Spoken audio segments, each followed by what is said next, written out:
Lumabas na tayo, takasan na natin ang mundo. Tago papalayo. Hello everyone! Welcome to our Echo Tales vlog. I am Janessa Pancho together with my active group mates. I am Janelle A. Daluran. I am Nicole Perez. I am Jessa Kalimpusan. I am Rhea Claire Rollorazo. And I am Geraldine Pitagastas. And we are the Group 5! Where are we going, Group 5?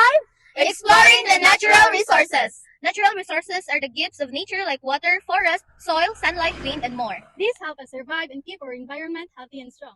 And today we're going to show you what natural resources we have in our beautiful community. So, where's our first stop? Riverside! Let's go! Tago papalayo sa mas tahimik at payapang mundo.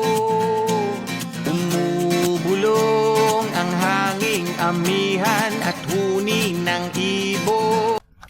We're now here at Sungkulan Riverside Mangrove Area. At tinatawag na tayo ng bundok.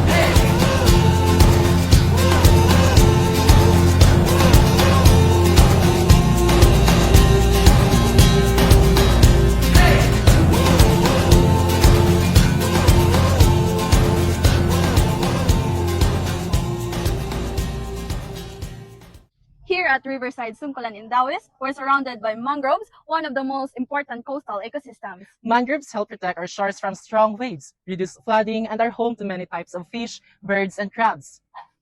Look at those roots. They keep the soil from washing away, nature's own anchor. Did you know mangroves can absorb up to 4 times more carbon dioxide than regular trees? That means they fight climate change too.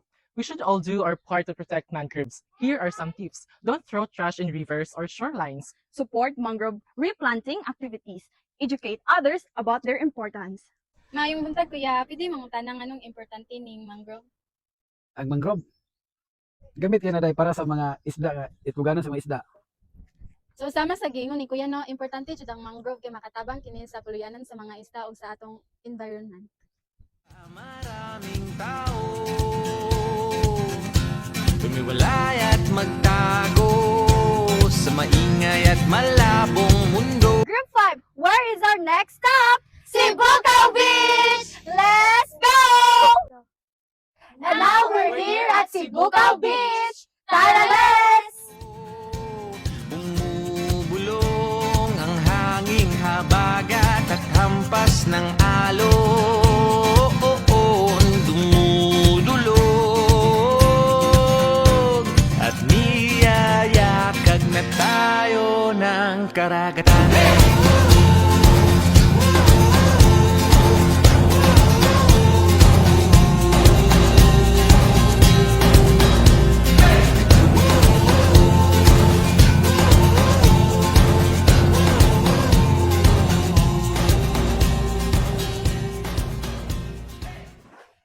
Alright, no? Did you know, Rhea Claire, that oceans produce more than half of the oxygens we breathe?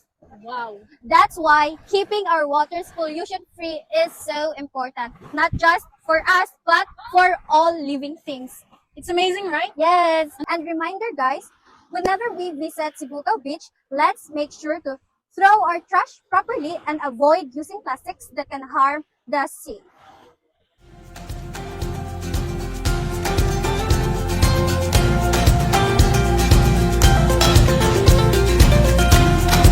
Where is our next stop, guys? Hinagdanan Cave! Woo! Where are we, guys? We are at the famous Hinagdanan Cave. Let's go!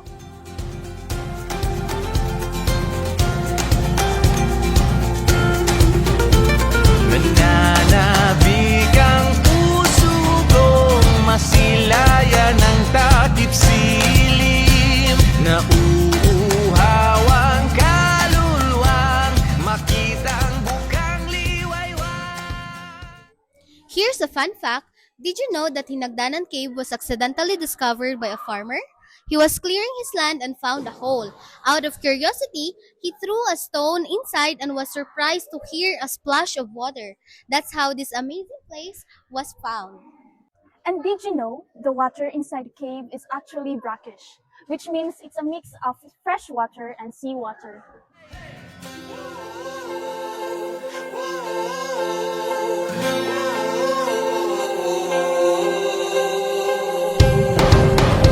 And we are ready for the final stop. And now we're here at Marine Protected Area of Bingag, Dawis. This place is a marine protected area. That means it's a zone where fishing and other human activities are limited to protect marine life.